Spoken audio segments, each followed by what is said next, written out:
quero saudar os irmãos com a paz do Senhor. Eu sou o evangelista Fernando Rodrigues e estamos mais uma vez aqui para comentar as lições da Escola Bíblica Dominical. É uma satisfação muito grande, meus queridos, estar com vocês aqui neste vídeo. Somos da Assembleia de Deus, Igreja de Presidente Prudente, liderado pelo pastor Samuel Padilha de Siqueira.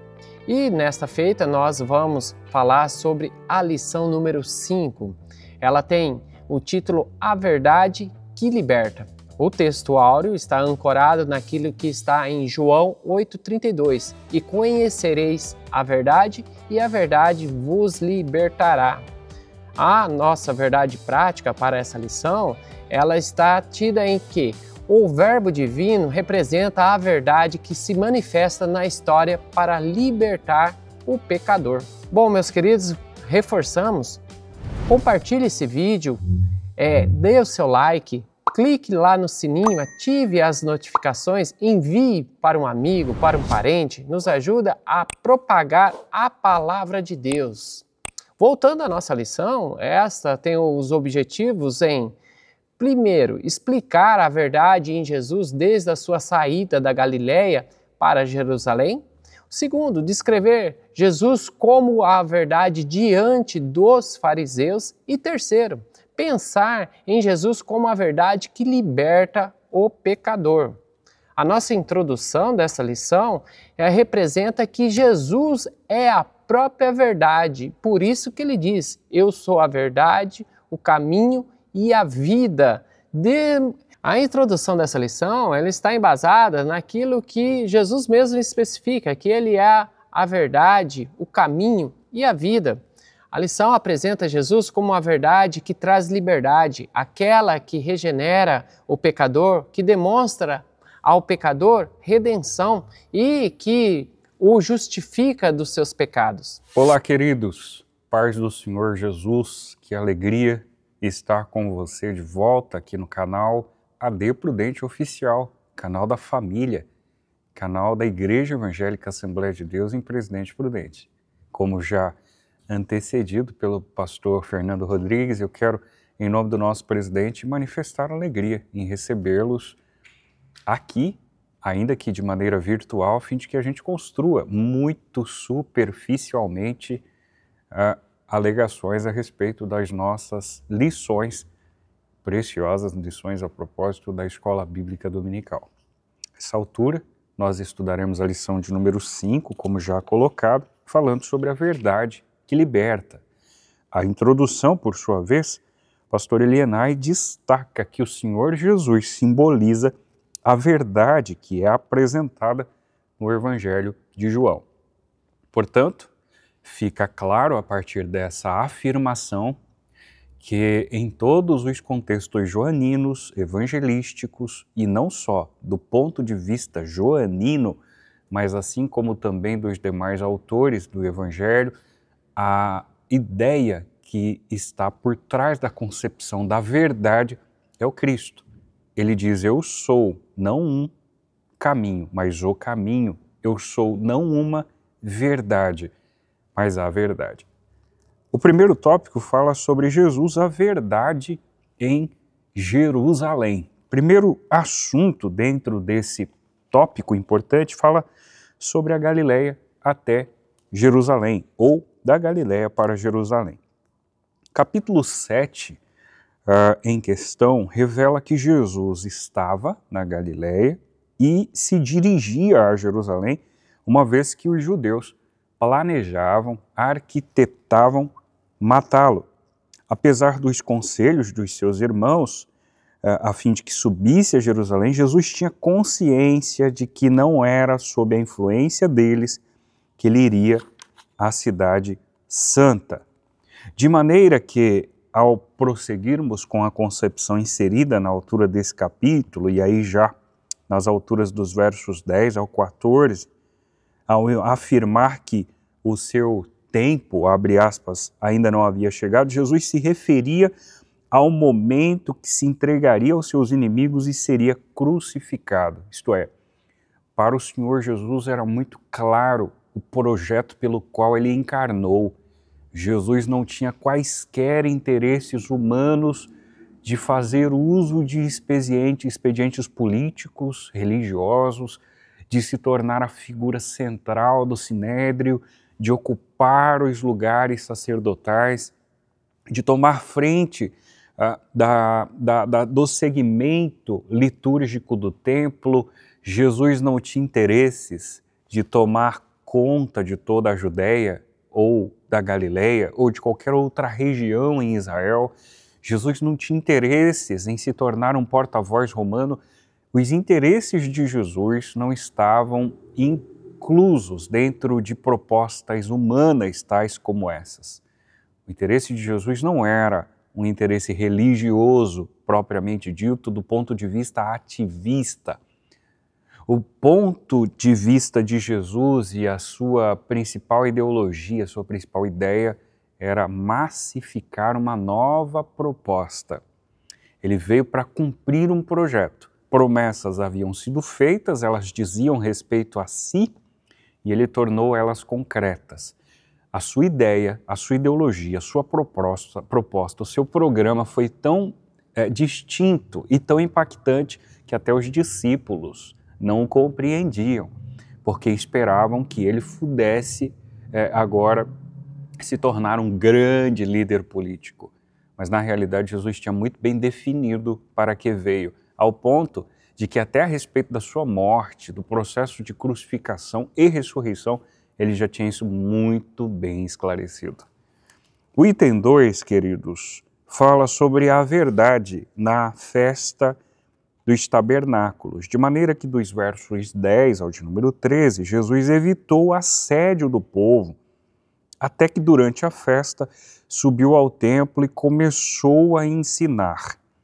Ele estava ciente que havia uma divisão de opiniões sobre ele mesmo entre as pessoas e afirmou: a minha doutrina não é minha, diz o texto, mas daquele que me enviou. Além de concluir os argumentos que ainda estão inclusos dentro dessa perspectiva, o fato que nos chama a atenção entre os versos iniciais é a alegação de que nós temos um Cristo que foge do assédio. Isso é extremamente impactante, porque se tem uma coisa que o ser humano procura receber, é reconhecimento, é aplauso, é afago, é conforto, é palavras que massageiem o seu ego. E aí Jesus Cristo, na contramão dessas concepções, foge ou se esforça para que não seja assediado, mesmo sendo Deus. Isso é uma lição absurda. Para além desse contexto, diz o texto que quem se encontrava ali diante deles era o Verbo encarnado de Deus, realmente o Filho de Deus. E tudo que ele ensinava continha a única verdade que o mundo desconhecia. Apenas ele, enquanto Filho de Deus, podia declarar: eu sou a verdade. Jesus fazia uso desse expediente porque, de fato, ele tinha legitimidade para se identificar como a verdade. Para além desse texto, e assim eu finalizo o primeiro argumento, nós temos o item 3, vivendo na verdade. Versículos 16 a 19 se referem à doutrina que o Cristo transmitiu. E ele, nessa altura, nos convoca não só a conhecer, mas a também viver essa verdade. De maneira que Jesus, muito embora fosse a verdade, ele foi convidativo. As pessoas que não apenas ouviam ou que ouviam eram convidadas a também viverem a verdade que ele pregava. Que eu e você, nessa altura, também sejamos convidados, não só a seguir aquilo que o Senhor Jesus provocou e promulgou em nós, mas sejamos também seduzidos a viver a verdade que nele há. Bom, o tópico 2 descreve Jesus como a verdade diante dos fariseus. É interessante notar que neste aspecto, meus queridos, que Jesus demonstra que ele é superior a qualquer origem secular ou qualquer grupo, principalmente aquilo que é a sabedoria humana. No tópico 2, Jesus, a verdade diante dos escribas e fariseus, o subtópico 1 diz a verdade no episódio da mulher adúltera. A verdade que Cristo nos revela nesse episódio é que é sobre as consciências ou a nossa consciência diante de falha. A verdade, no episódio da mulher adúltera, diz que Cristo nos revela a consciência das nossas faltas. Assim, quando somos impactados por essa verdade, encontramos libertação para os nossos pecados. Esse episódio, em contraste com os fariseus, que tinha aquela verdade subjetiva, humana dentro deles, foi confrontada com Jesus a respeito de impactar se eles não tinham erro e que atirasse a primeira pedra. Então, dessa forma, é importante pensarmos quanto aquilo que são as estruturas humanas e aquilo que são a sabedoria de Deus, a misericórdia de Deus, né? Pois bem, queridos, cá estamos de volta para tecer, então, considerações do tópico 3. Jesus, a verdade que liberta o pecador.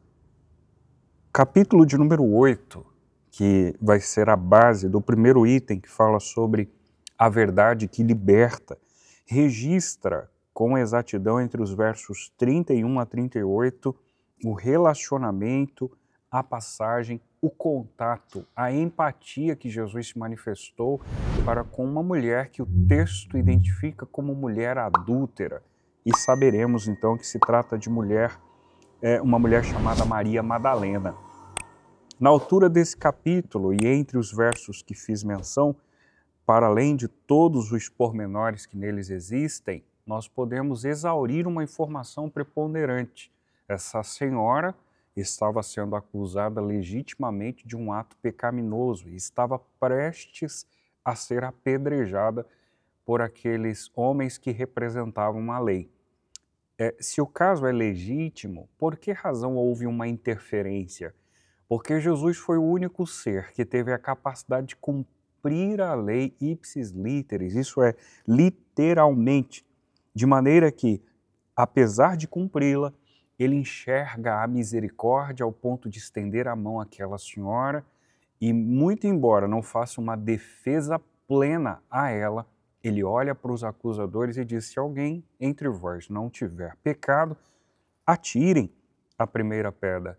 Aquela alegação de Cristo ela foi tão pertinente que os homens entenderam que de fato não eram dignos de atirarem porque pecadores eram. O que é a verdade? Indaga o item 2. No Evangelho de João, se existe uma evidência é essa: a verdade não se relaciona com a verdade filosófica, ou seja, com os conceitos debatidos em obras de filosofia. A verdade mencionada em João é aquela que liberta o ser humano do domínio do pecado. O capítulo 8 de João, verso 32, diz: conhecereis a verdade, e a verdade vos libertará. Se a verdade é Cristo, ao conhecê-lo e se permitir conhecer, indubitavelmente essa verdade impactará o sujeito de tal forma que haverá um processo de libertação. De maneira que o verso 36 alega-se: pois o Filho vos libertar, verdadeiramente sereis livres. De maneira que pastor Elianá encerra o item 2 dizendo: em Jesus alcançamos a verdadeira liberdade. Mas para finalizar a compreensão, o item 3, que corrobora dessa última afirmação, verdadeiramente livres, as escrituras sagradas revelam a verdadeira natureza do ser humano distante de Deus, conforme aborda Paulo em Romanos 5,12. Como por um homem entrou o pecado no mundo, pelo pecado a morte, assim também a morte passou a todos os homens e por isso todos pecaram. Essa alegação é reforçada no capítulo 3, verso 23, quando Paulo também diz em Romanos: todos pecaram e destituídos estão da glória de Deus. Mas vejam, os meus irmãos, que a verdadeira liberdade em Cristo está ligada à nossa semelhança com Ele enquanto ainda vivemos neste mundo. O verso 1 do capítulo 8 da mesma carta aos Romanos, Paulo diz: portanto, agora, depois de uma compreensão da justificação, da regeneração, da santificação, da glorificação, ele diz: nenhuma condenação há para os que estão em Cristo Jesus. pautado nessa convicção que eu digo aos meus irmãos: por meio de Cristo, verdadeiramente somos livres. Jesus, ele mostra que ele mesmo é a verdade, né, revelada. O episódio desta mulher apanhada aí no adultério ilustra a resistência dos escribas, dos fariseus, em aceitar que Jesus era a própria verdade e que a representava, né? A realidade é que este mundo ele carece de uma situação de verdade muito grande. E esse tema vai ser tratado em outras lições, enfatizando que a única verdade genuína é aquela que parte da boca de Deus, que parte daquilo que são tidas as Sagradas Escrituras. Por quê? Meus queridos, vamos fazer uma reflexão breve. É fácil. Deus existia antes da fundação do mundo, ou seja, Ele conhece o antes, Ele conhece o durante e Ele conhece o futuro. Então Ele tem a visibilidade de qualquer verdade, não sendo essa relativizada. Então, logo, quando Jesus alega que Ele é a verdade, é porque Ele o é de verdade mesmo. Veja que Jesus é a verdade que expôs a consciência dos escribas e dos fariseus e seus pecados. Quando ele salienta que quem não tivesse pecado atirasse a primeira pedra, ele coloca e confronta aquilo que é a justiça humana em relação àquilo que é a palavra de libertação que ele traz.